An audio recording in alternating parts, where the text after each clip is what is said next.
बिस्मिल्लाहिर्रहमानिर्रहीम। अस्सलाम वालेकुम। मुंहिंजा प्यारा भाइरो ऐं भेनरो, अस्सलाम वालेकुम। अॼु मां तव्हांखे जेको करोना वायरस जी वबा असांजे मुल्क में बल्कि सॼी दुनिया में फैलिजी वई आहे उन जे बारे में कुझु ॿुधाइण थो चाहियां। करोना वायरस जो पहिरियों टेस्ट 23 जनवरी 2020 ते थियो हो। उन ॾींहं ते 265 माण्हू चाइना में इन टेस्ट में पॉज़िटिव आया, यानी उन्हनि खे इहो वबा हुई। पहिरें ॾींहं खां वठी लख माण्हू पहुचण ताईं सॼी दुनिया में 44 ॾींहं लॻा ऐं 7 मार्च ते सॼी दुनिया में लख माण्हू इन मर्ज़ में मुब्तला थी विया। लख खां 2 लखनि थियण में रुगो 11 ॾींहं लॻा। 18 मार्च ते सॼी दुनिया में 2 लख माण्हू इन वबा में मुब्तला हुआ। कल्ह राति ताईं 2,73,000 माण्हू इन वबा में मुब्तला हुआ। हिन वक़्तु जॾहिं मां तव्हां सां ॻाल्हायां पियो थो तेसि ताईं 2,80,000 जे क़रीब माण्हू हिन वबा में मुब्तला आहिनि। ऐं अॼु 21 मार्च ते मुंहिंजो ख़्यालु आहे त इहो 3 लख नंबर क्रॉस करे वेंदो, यानी 2 लखनि खां 3 लखनि थियण में रुगो 4 ॾींहं लॻा। पाकिस्तान में बि असां वटि पहिरियों केस 26 फरवरी ते आयो ऐं इन ई तरीक़े सां इहो वधे पियो थो। इन में जेके मर्ज़ में मुब्तला आहिनि माण्हू वधनि था पिया। मां तव्हांखे इहो ॿुधाइणु चाहियां त वबा फैले कीअं थी।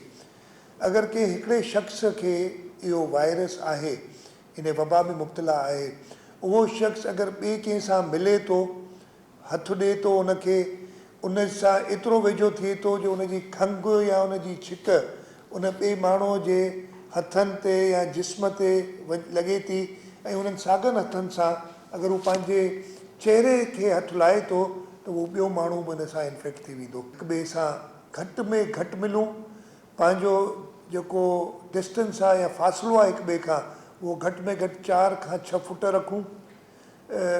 इहो ॿियो बि हिकिड़ो इन मर्ज़ जी ट्रांसमिशन थिए थी त अगरि कोई हिकिड़े शख़्स खे इहो मर्ज़ आहे ऐं उहो कंहिं जॻह खे हथु लाहे थो ऐं ॿियो शख़्स वञी उन साॻी जॻह खे हथु लाहे थो कुझु कलाकनि जे अंदरि, त इहो मर्ज़ उन जे थ्रू बि अची थो वञे जॾहिं उहो ॿियो शख़्स पंहिंजे चहिरे खे हथु लाहींदो।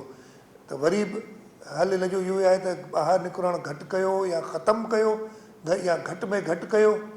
तव्हां ॿाहिरि जॾहिं वञो तव्हां बार बार पंहिंजा हथ धो, जे शइ खे हथु लाहियो था जेतिरो जल्द मुमकिन थिए साबुण ऐं पाणीअ सां पंहिंजा हथ धो। सैनिटाइज़र्स मार्केट में अवेलेबल आहिनि, उन्हनि जो इस्तेमालु कयो वधि में वधि। इहो आहे तरीक़ो इन सां बचाव जो। हाणे अगरि केरु सम्झे थो त हिन खे इहो मर्ज़ थी वियो आहे, उनखे छा करणु खपे। सभिनी खां पहिरीं त हिन जो जीअं इलाजु आहे, घणे क़दुरु माण्हू इन में पाण ठीकु थी वेंदा आहिनि। तव्हां अगरि सम्झो था त तव्हां में इहे असरात आहिनि ऐं तव्हां ॿिए कंहिं सां मिलिया आहियो जंहिंमें या ॿाहिरां पाण आया आहियो, त उन सूरत में तव्हां हिननि नंबरनि ते फ़ोन कयो। कराची जो नंबर आहे